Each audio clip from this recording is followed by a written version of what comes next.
জনাইছে মুহূৰ্তত এটা ব্ৰেকিং নিউজ। ৰূপহীহাটৰ দক্ষিণ হাটৱালত ব্ৰইলাৰ মুৰ্গী কেন্দ্ৰ কৰি দুই ফৈদৰ মাজত প্ৰচণ্ড সংঘাত। ৰিয়াজুদ্দিনৰ ব্ৰইলাৰ মুৰ্গী হুছেইন আলীৰ বাসগৃহত যোৱা কেন্দ্ৰ কৰি মাৰপিটত লিপ্ত হয় দুই ফৈদ। পূৰ্বৰ পৰাই দুই ফৈদৰ মাজত চলি আছিল ভূমিকেন্দ্ৰিক সংঘাত। সেই আখেজতেই ব্ৰইলাৰ মুৰ্গী কেন্দ্ৰ কৰি হোৱা সংঘাতত জ্বলাই দিয়ে হুছেইন আলীৰ বাসগৃহ। দুই ফৈদৰ মাৰপিটত ৰিয়াজুদ্দিনৰ পৰিয়ালৰ 5জনকৈ লোক আহত হয়।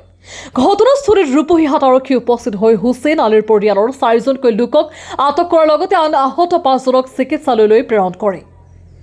নিউজ ডেস্ক ৰিপৰ্ট সামগ্ৰী লাইভ। ঘটনাটো শুনক। আজি ৰাতিপুৱা মই দুটা ব্ৰইলাৰ পালিছিলোঁ। পালাৰ পিছত এটা ব্ৰইলাৰ মৰি গ'ল। আজি 14 মাহ ধৰি এটা ব্ৰইলাৰ মই পালি আছোঁ। নিজৰ সন্তানৰ নিচিনা মই পালি আছোঁ। ব্ৰইলাৰটো আনিব গৈছোঁ। মই যোৱাৰ পিছত এগেনেষ্ট পাৰ্টিটো আহি পেলাই মোক মাৰিব বিচাৰে, মোক মাৰিছে। খুৰকি এটা লৈ আহিছিলে, মোক জবক কৰি তেতিয়া গোটেই গাঁৱৰ মানুহ গৈ পেলাই মোক বচাইহে আনিলে, নহ'লে আজি মোক মাৰি পেলালে হয়। মানে গোটেই গাঁৱৰ মানুহ ব্ৰইলাৰ মুৰ্গী লৈ মানে মাৰপিট হৈছে। হয়। এনে আপোনালোকে কেইজন মানুহক আক্ৰমণ কৰিছে? আমাৰ 5জন মানুহক। এইটো ব্ৰইলাৰ মুৰ্গী আজি 1-1.5 মাহলৈ পালি আছে। পালি থকাৰ অৱস্থা একদম সৰু আনিছিলে।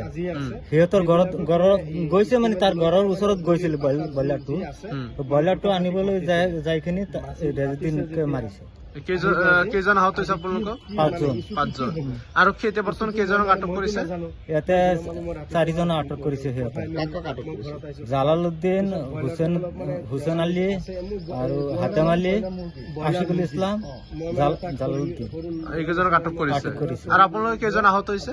5জন আহত হৈছে। 5জন। ব্ৰইলাৰ মুৰ্গী লৈ মাৰপিট হৈছিল আজি।